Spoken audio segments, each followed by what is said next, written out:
L'État malagasy a décidé en Conseil de ministres hier d'affréter un avion spécial pour le Liban afin de rapatrier tous les employés malgaches désirant retourner au pays. Le même Conseil de ministres a également décidé que tous les bureaux de placement défaillants seront tout de suite fermés. Puis, l'État malagasy engagera un avocat afin d'intenter en justice dans ce pays les employeurs libanais ayant perpétré des actes de violence à l'égard des employés malgaches. Pour les syndicats des travailleurs sociaux ou SPDTS, il s'agit d'une grande prise de responsabilité de la part de l'État malgache. Toutefois, des mesures d'accompagnement devront être prises également, selon les explications de Nourtine Janoda, présidente du SPDDS, entre autres la mise en place d'une structure d'accueil pouvant prendre en charge ses employés une fois de retour au sein de la société malgache. Pour l'heure, une soixantaine de jeunes filles malgaches sont dans l'attente de cet avion en provenance de la Grande Île.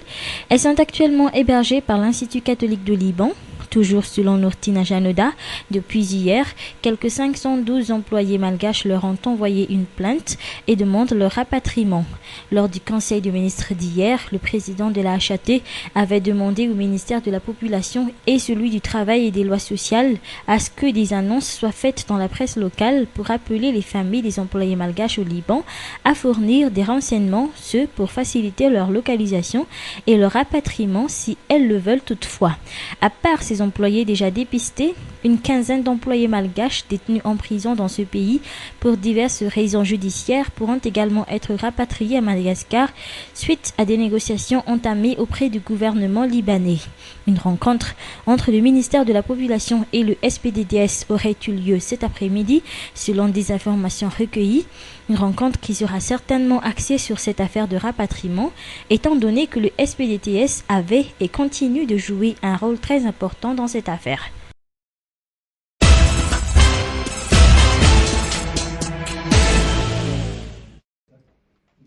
L'année 2006, Madagascar a déjà atteint l'objectif prévu dans la lutte contre la lèpre et son élimination. En effet, le taux de prévalence de cette maladie contagieuse était de l'ordre de 0,86 cas sur 10 000 habitants. Cette situation ne revient pourtant pas à dire que la lèpre n'est plus dans la Grande Île, car 48 districts issus de 11 régions de la Grande Île présentent encore un taux de prévalence élevé, telles les régions du sud-est, du sud-ouest et de Vadva-Fidvnani. Selon les études effectuées par les responsables auprès du ministère chargé de la santé publique, 21% des personnes qui contractent cette maladie arrivent dans les centres médicaux avec des infirmités et des formes de mutilation avancées du fait de la négligence. Le ministère de la Santé publique, à cet effet, va encore renforcer cette année les mesures prises et qui ont été efficaces, telles la prise en charge des malades par l'octroi de médicaments gratuitement. Les malades lépreux ont le droit d'être diagnostiqués précocement, d'être traités et de continuer leur occupation quotidienne. Tel a été le thème choisi cette année pour marquer la célébration de la Journée mondiale des lépreux qui se tiendra le 30 janvier prochain à Intanmin. Actuellement, Madagascar dispose de 263 centres médicaux qui prennent en charge des malades lépreux.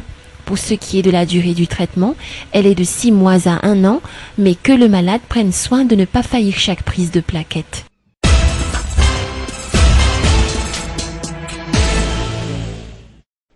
Si l'application immédiate du prix du riz importé sur le marché a été soulevée lors du dernier Conseil des ministres d'hier, certains grossistes qui ont eu accès à ce riz vendu à des prix abordables ont remarqué que leur vente est meilleure par rapport à la vente du riz local.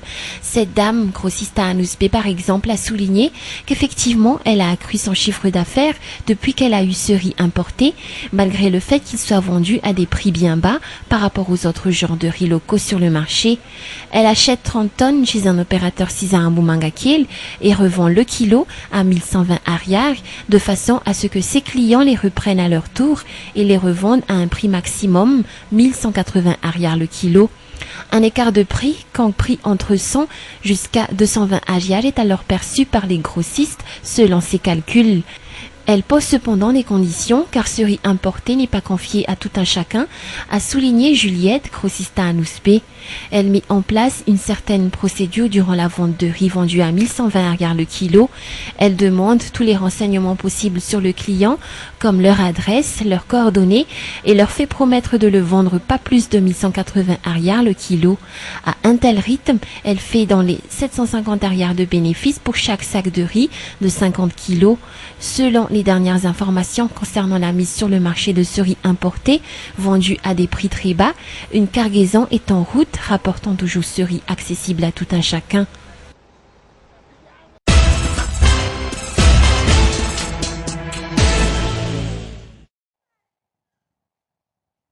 Le secteur du tourisme à Madagascar est en bonne voie actuellement en ce qui concerne sa relance après la période dure de 2009.